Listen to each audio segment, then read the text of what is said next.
আজকে আমি তোমাদের সাথে শেয়ার করব আমি যেখানে থাকি, আমার যেটা জন্মভূমি সেখানকার ইতিহাস। তার আগে তোমাদের সাথে আমার পরিচয় শেয়ার করে দিই। Hello everyone, welcome back to my channel myself Kasturi and welcome back to another vlog.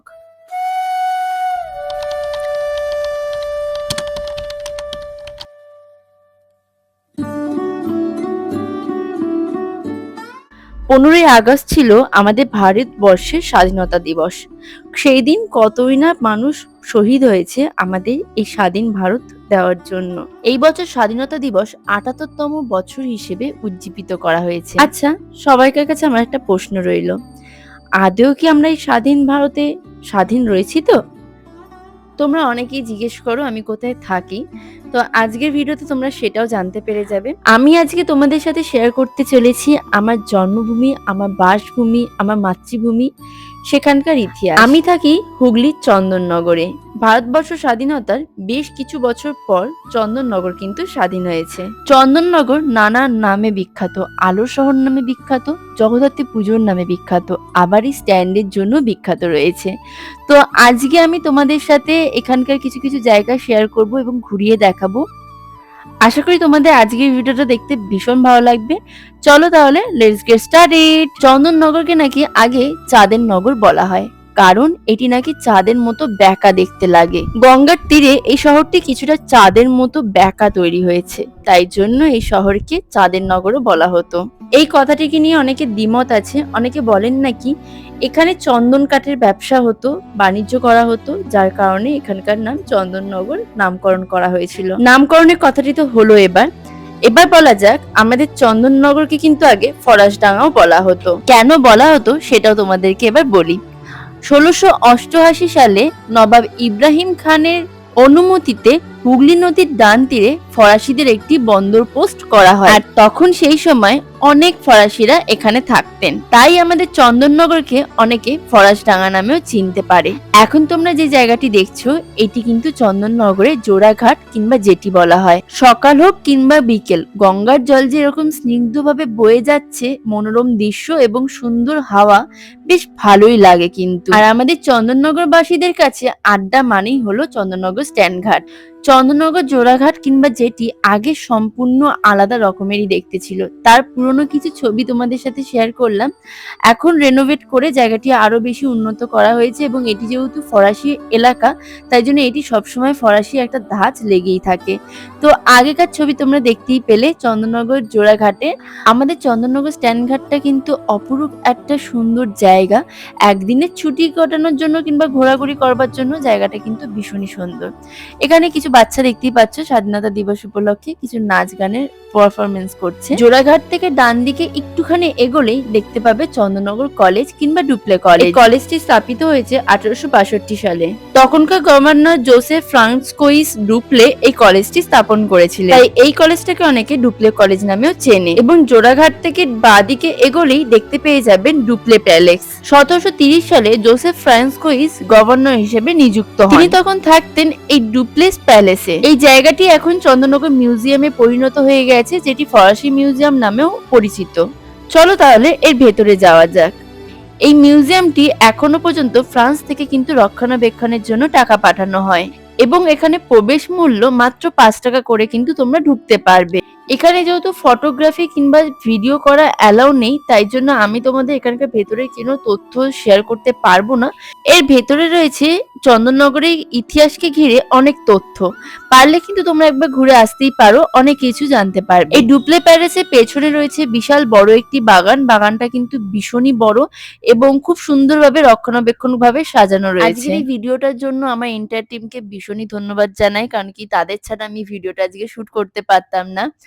আর সত্যি কথা বলতে গেলে ভিডিওর বিহাইন্ড দ্য সিনে কি হয় সেটাও আমি তোমাদের সাথে এখন শেয়ার করছি। ভিডিও শুট করতে গিয়ে ফটোগ্রাফার আর আমার ভিডিও শুটের মানুষ। আজকে আমি কি রিলস শুট করছি আমি জানি না, কিন্তু এরা আমার বেশ মডেল হিসেবে এই কাজ করছে। দুজনে গোল গোল ঘুরছে আমার ওড়না নিয়ে, জুতো খুলে গেছে, ঘুরতে ঘুরতে ছিঁড়ে গেছে। দেখ তোর আজকে একটা ভিডিও শুট করতে এসেছিলাম, যেটা একদমই হয়নি, বাট যা হয়েছে ভালো হয়েছে। আচ্ছা, জামা জুতো পরে চলে যাস দরকার পড়লে। আমাকে দেখাতে গিয়ে বেচারি জুতো ছিঁড়ে গেছে।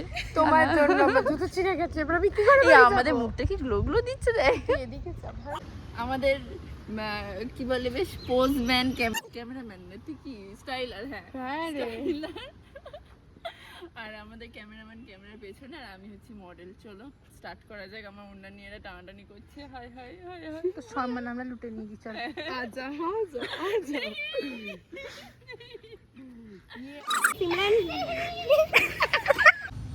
আজকে আমি মডেল হয়েছি।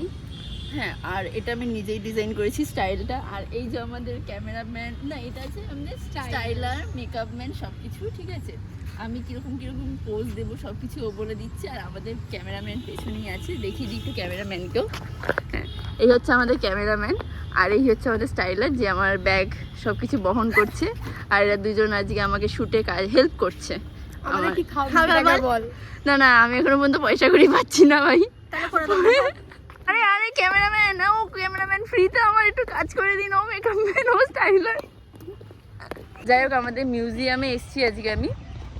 আর যেটা তোমরা দেখেইছো সামনের দিক থেকে, কিন্তু মিউজিয়ামের ভেতরটা একদমই ভিডিও করা এলাও না, যেহেতু এটা ফ্রেঞ্চ মিউজিয়াম সেই কারণে। তো এখানে গিয়ে আচ্ছা চলো দৌড়াই।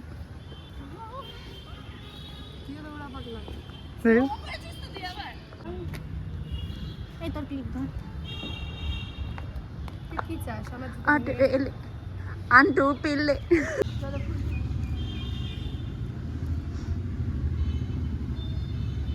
এই কি হচ্ছে?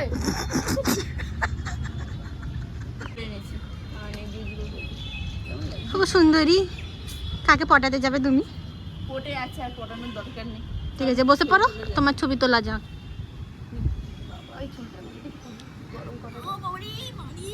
বয়স কম হলো নাকি বল? তারপরে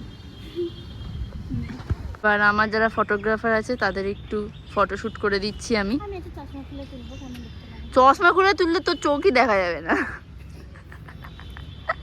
যাই হোক, এই যে আমাদের এক সুন্দরী যে এখন ফটো তুলতে ব্যস্ত আছে, চলো ফটো তুলে দেওয়া যায়। আমরা ফটোশুট করে কিছুটা কাজের লোকের মতো দেখতে হয়ে গেছি। হ্যাঁ, ঘেমে চান হয়ে গেছি আর ফুলটা তুলে নিয়েছি। যাই হোক, এখন বেরোনো যাক এখান থেকে আর বাড়ি যাওয়া যাক। जूता पे शेष में फेविक्विक लगा कर जोड़ कर वो बाड़ी जाएगा, घर जाएगा वो। हाँ, वाह वाह, क्या हिंदी बोल रहा है तू। तुम्हारे से तो बहुत अच्छा। ने पढ़ लो शीघ्री। জলদি করো রে বাবা। আজকের এই ভিডিওর ক্রেডিটটা সম্পূর্ণ আমার বন্ধুদেরকে দিতে চাই, কারণ ওদের ছাড়া হয়তো আমি এই ভিডিওটা বানাতেই পারতাম না। ভিডিও শুট হয়ে যাওয়ার পর খাবার দাবার খেয়ে নিয়েছি। এবার আমরা দুজন সাইকেল চালিয়ে বাড়ি যাচ্ছি, আর আমাদেরকে টাটা বলতে এসছে এখানে অনেকজন, দেখুন। চ সোমালি, টাটা, সাবধানে বাড়ি যাস, গিয়ে একটা ফোন করিস। এবার আমিও বাড়ি যাই সাইকেল নিয়ে।